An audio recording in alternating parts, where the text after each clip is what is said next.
एक छोटे से गांव में रामू नाम का एक प्यारा सा लड़का रहता था। रामू बहुत समझदार था, लेकिन उसे जल्दी हार मानने की आदत थी। अगर कोई काम थोड़ा भी मुश्किल लगता तो वह कह देता, मुझसे नहीं होगा। रामू के गांव में एक छोटा सा स्कूल था। एक दिन मास्टर जी ने बच्चों से कहा, बच्चों, इस बार वार्षिक परीक्षा में जो मेहनत करेगा वही सफल होगा। यह सुनकर रामू घबरा गया। उसने मन ही मन सोचा, परीक्षा तो बहुत कठिन होगी, मैं कैसे कर पाऊंगा। उसी शाम रामू अपने दादाजी के पास बैठा था। दादाजी खेत से काम करके लौटे थे। रामू ने पूछा, दादाजी, आप रोज इतनी धूप में मेहनत क्यों करते हैं? दादाजी मुस्कुराए और बोले, बेटा, जब हम बीज बोते हैं तो उसी दिन फल नहीं मिलता, लेकिन जो रोज मेहनत करता है उसे एक दिन मीठा फल जरूर मिलता है। दादाजी की यह बात रामू के दिल को छू गई।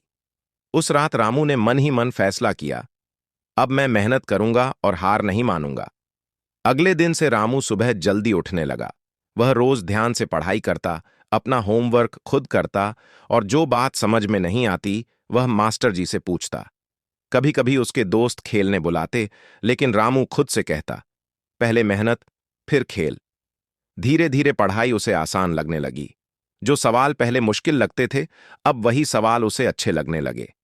परीक्षा से एक दिन पहले रामू थोड़ा डर गया। उसने सोचा, अगर मैं फेल हो गया तो क्या होगा?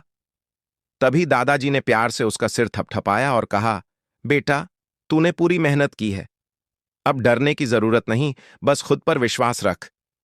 रामू को हिम्मत मिली और वह शांति से सो गया। कुछ दिनों बाद परीक्षा का परिणाम आया। रामू का नाम कक्षा में सबसे ऊपर था।